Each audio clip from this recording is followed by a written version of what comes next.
President Museveni and Uganda gave in much, sacrificed much to Africa's and the world's newest state, South Sudan.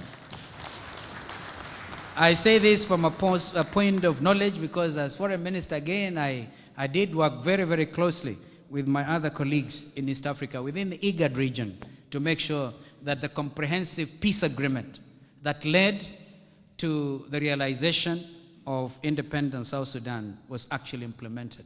We negotiated, and I knew the commitment of Uganda. Just like I know the great sacrifice this country is making in Mogadishu. Imagine Burundi, a country emerging from conflict. Again, I was foreign minister with President Jakaya Kikwete when Mwalimu Nyerere was leading us in trying to talk sense between the Tutsis and the Hutus. And we even imposed economic sanctions against Burundi. And then I realized East Africans don't believe in these economic sanctions. They started breaking them. And we had to look for another way. And eventually, Mandela came to complete the story. And today, Burundi is one country that has even sacrificed so much in order to stabilize Somalia. We are truly proud of that spirit within East Africa. Therefore, ladies and gentlemen, as I said, I do speak with great emotion about this matter. And I know that there are things we are calling NTBs, non-tariff barriers. I mean, you just look at it, people who don't understand the meaning of integration want to make it impossible. Perchance, there could develop serious discord to the extent that you begin to witness again people saying in East Africa, we can't trust the Ugandans, we can't trust the Tanzanians, we cannot trust Kenyans. I want to put it to you very strongly that this movement now, this movement for good, members of the East African Legislative Assembly, I know some of them, and I think one of the current members from Uganda wants to take over from the Kenyan as a speaker of ELA, East African Legislative Assembly. There's work to be done.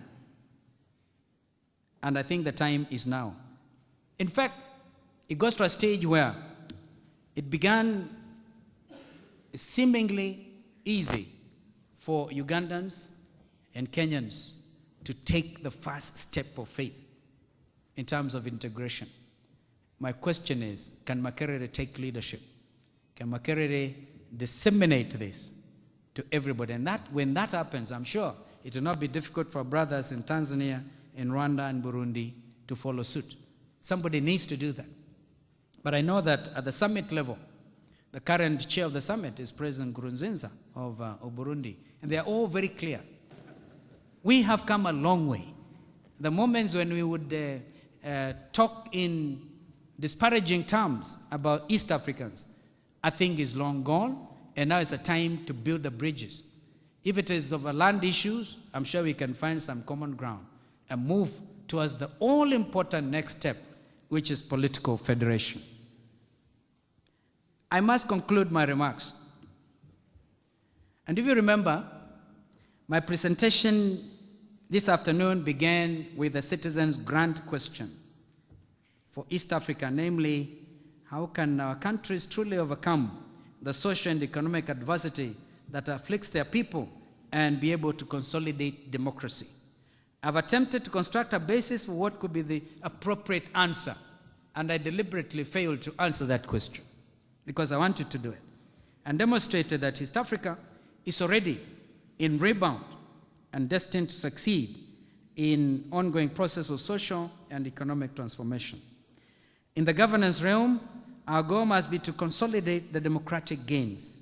This will not be difficult because East Africans have already realized that past failure was due to systematic weakness that predisposed leaders towards transgression against the very principle of democracy.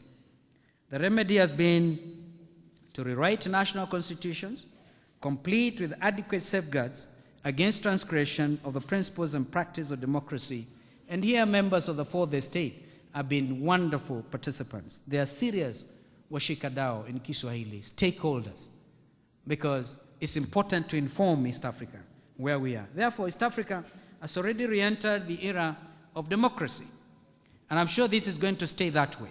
The outstanding task is consolidation of the gains you have already made. And this will be achieved through civic education intended to familiarize and socialize both citizens and leaders with the workings of the new system and their individual and collective obligation in that system. And above all, build popular trust and confidence in the system and its institutions. It is pleasant to note that armed internal conflicts and the consequent political instability that characterized East African countries since the early 70s have come to an end, giving way to peace and stability in the region. The strengthening of national institutions and processes of governance in East Africa, including creation of peace and increased social harmony, is a notable basis for strengthening EAC and laying a firmer foundation for the expected mega-state in the region once the federation is signed up. Our country should now begin to discuss the main aspects of the expected constitution of the East African Federation. Dare to be bold? That is why I came to Makerere. The first step is to initiate debate, which is what we are trying to do, on the process that is to be applied in making that constitution, preferably within ELI, East African Legislative Assembly, as well as in the national assemblies and local councils of each of the 5 member states. This is also a worthy subject for discussion in our schools and our universities, in our boardrooms of our private firms, in sessions of chambers of commerce, in professional associations, indeed in all towns and villages in East Africa. Some of the issues for discussion will be about how to constitute the team that will produce the draft constitution, the process that the team will follow in preparation of the document, the modality for citizen participation, and formalization of a constitution, including, obviously, the matter of a plebiscite or referendum. This is the way of the future, and we cannot force even federation on East Africans. It has to come from them, and the expressed will can only be through a referendum. The writing of the East African Federation Constitution will be followed by elections to produce institutions of governance with appropriate authority to steer the federation forward. The challenge will be to create federal institutions with adequate power and authority to drive the federal agenda while allowing other lower tier organs sufficient leverage to meet local needs and expectations. I'm sure that East Africans are up to this task. The most notable asset we have in this regard is the readiness of all East African heads of state to accomplish this mission. And as I stand here at Makerere University, Uganda, I take the opportunity to thank His Excellency President Yoweri Kaguta Museveni for showing open support and commitment to the furtherance and objectives of the East African Federation. East Africans need social and economic progress, quite besides matters of democracy and human rights per se.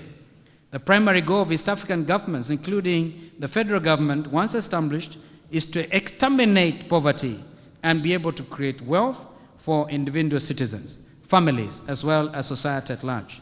The high poverty levels that we suffer today are a function of a high rate of unemployment, especially among the youth, and lack of earnings. In short, most East Africans lack a reliable means of livelihood. The remedy for poverty in East Africa, therefore, lies in rapid employment creation that, in turn, is a consequence of increased investment and economic expansion and growth.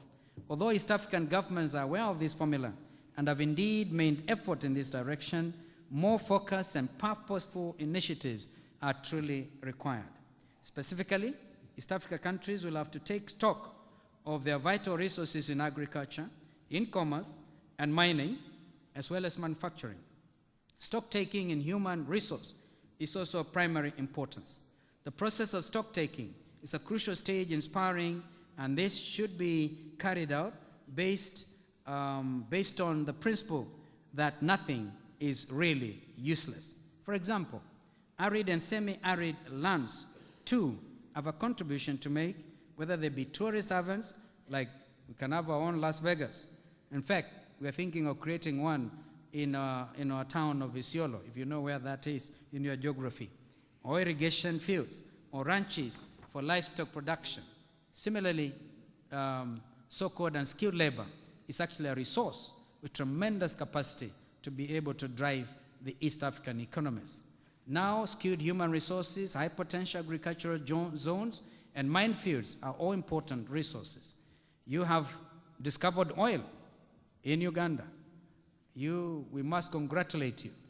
We hope you'll be able to use, as usual, the port of Mombasa for export. But first and foremost, to be able to really satisfy the domestic needs of East Africans. The question is how these raw resources, raw materials and resources can be exploited optimally and translated into social and economic benefits. To be able to do this, we will streamline the financial market to make borrower-friendly credit facilities even more readily available. Already some helpful credit institutions do exist, designed for investors of all categories, small, medium, and large. In this regard, private credit institutions have an important role to play as much as government-owned financial institutions with state interests as well as credit institutions that are owned by cooperative movements. All these categories play complementary roles in the market. Our countries will have to follow up on the expanded financial market with streamlining the market for goods and services that are the direct outcome of expanded investment. East Africa EAC offers good opportunity for market expansion, quite besides national markets and, of course, export outside of our region. Fortunately, EAC member countries are working hard to lower non-tariff barriers that are prohibitively high.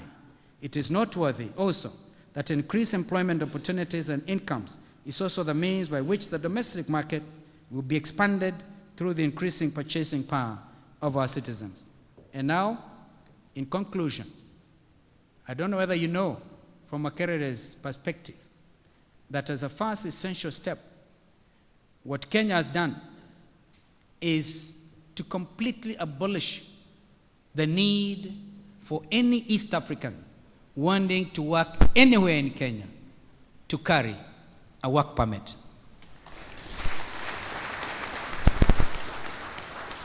And therefore, I want to encourage Ugandans to take this challenge, take us seriously. Because, again, cross-border investments. When we are negotiating the customs union, I remember the long list of something we call sensitive goods. Now, we are telling even our Kenyan farmers that the COMESA safeguard measures against which we applied because of our sugar industry, we cannot continue this forever. We have to be able to comply. Therefore, remove the suspicion. Let Ugandans embrace their Kenyan brothers. That the Kenyan brothers embrace Ugandans. Let the professional organization set up a law firm. I'd like to see more law firms from Uganda being set up in Mombasa, in Uganda, accounting firms and others. We must really walk our talk if we are going to realize the dream of an integrated East Africa. Therefore, I must end by wishing all of you well. Thank you again for the wonderful opportunity to be able to speak my heart at this great institution of Makerere. This is the way into the future. Makerere should be one of the premier academic institutions, not just in Africa, but the whole of the third world and the whole of the world. So that is my challenge to us today. We must get out of our little cocoons. We must think big, because if you don't think big, nobody will think big for you. God bless you. Long live Uganda. Long live East Africa. Thank you. Thank you, Your Excellency.